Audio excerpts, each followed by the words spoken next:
How does time travel work? A question that's gone unanswered for centuries. Nobody seems to understand what time even is, much less how it works or how to travel through it. It's a hotly debated theory that time is the fourth dimension. Whether or not you believe that's the case doesn't really matter. It's a good way to define time using words we can understand. If the fourth dimension is proven to be something other than time, that still leaves us with the question of what is time and how does time travel work? Before I get into it, I'm going to break down, oversimplify, and try to explain 5 different dimensions.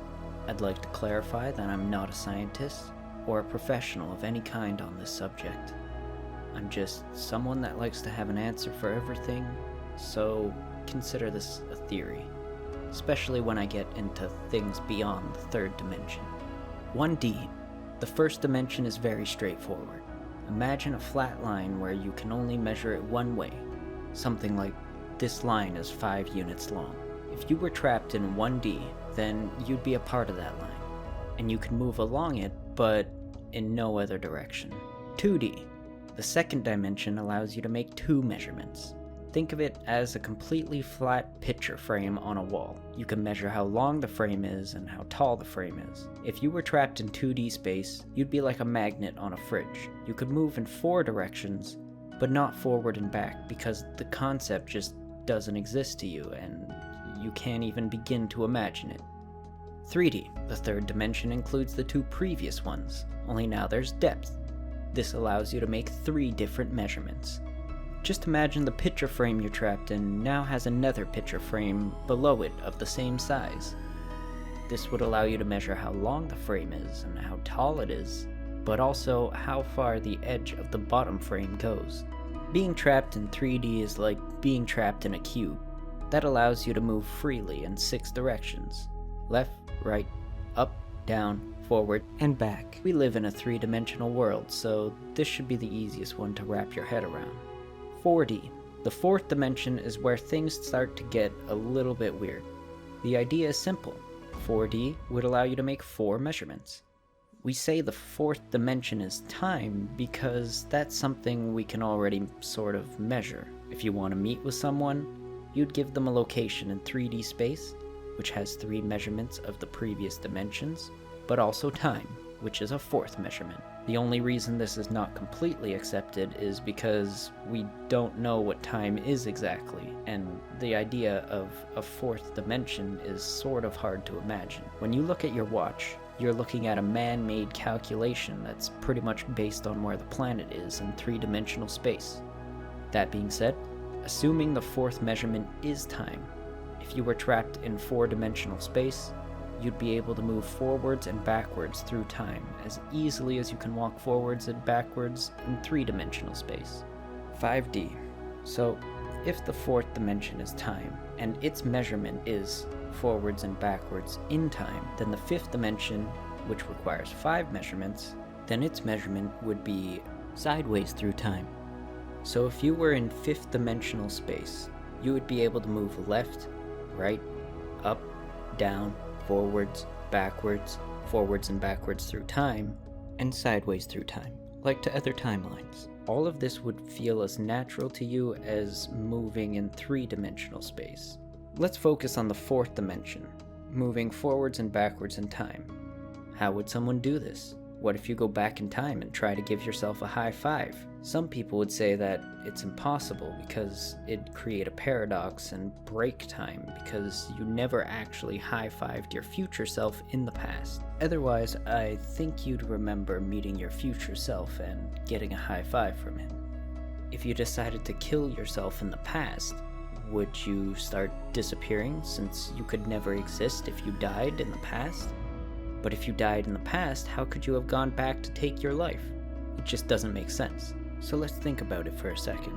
If the issue is you can't go backwards in time, because it could dramatically alter the future, then I think the dimensions and their clever design would have anticipated such a thing.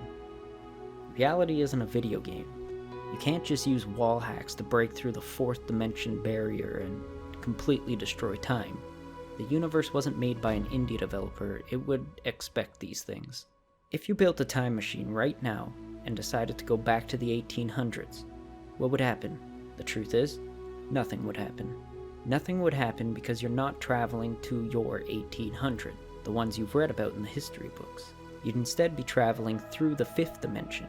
You're not actually going back in time, but instead going sideways through time, to a time where the future past that point hasn't happened yet.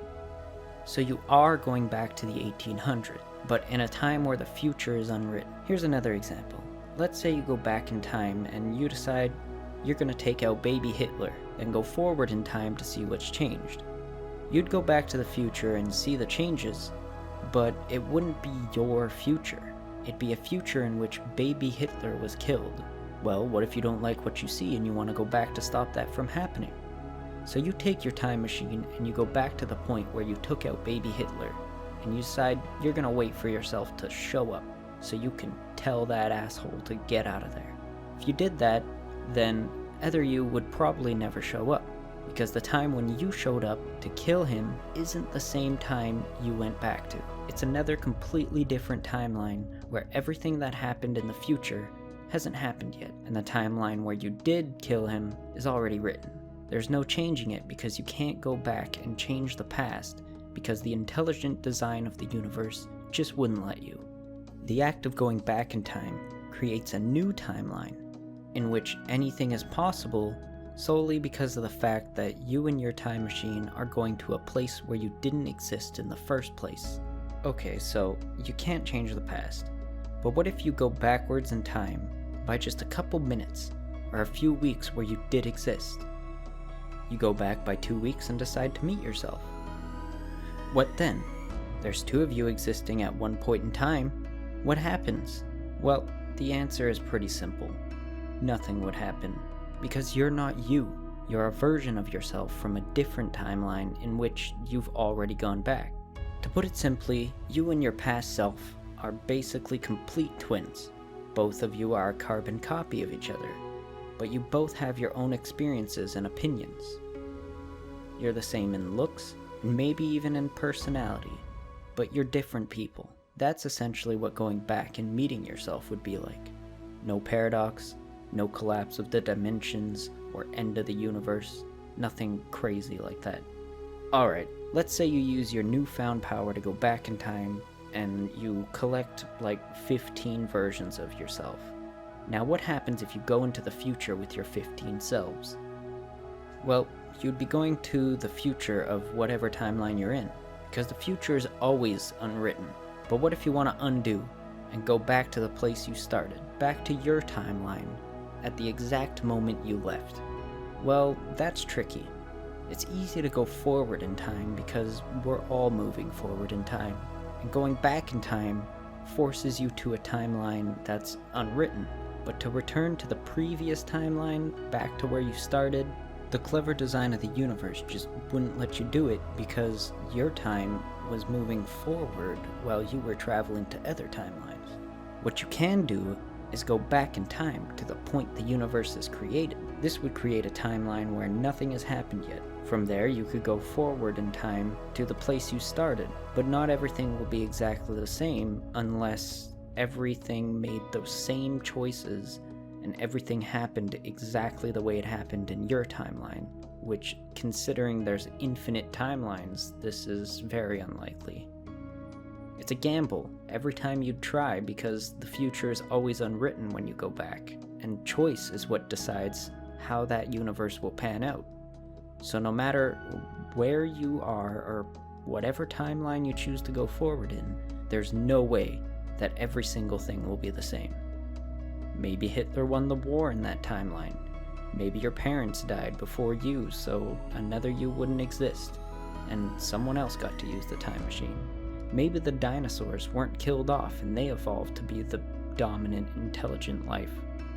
You can't know any of this until you go forward, and then once you go forward, you can't go back on that timeline because it would just put you to a place in which you went back in time, in a different timeline where the future is yet again unwritten.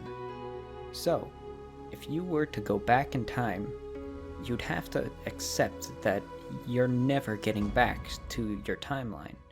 You're never going back to where you started. You're never going to be able to see your family again. None of that would be possible, no matter how hard you tried. The closest you can get is to be extremely lucky and happen upon a timeline where everything happens exactly the same way it happened on your timeline. But it won't be yours. It won't be where you came from. You'll just be taking over for the other you of that timeline that left. Because the act of going back in time creates another timeline in which you arrived at that time from the future. Give it some thought. I think it makes a lot of sense. Let me know if you disagree. And if you're one of the few people that will probably see this video, then thanks for taking the time to sit there and listen to me try to explain my theory of how time travel works.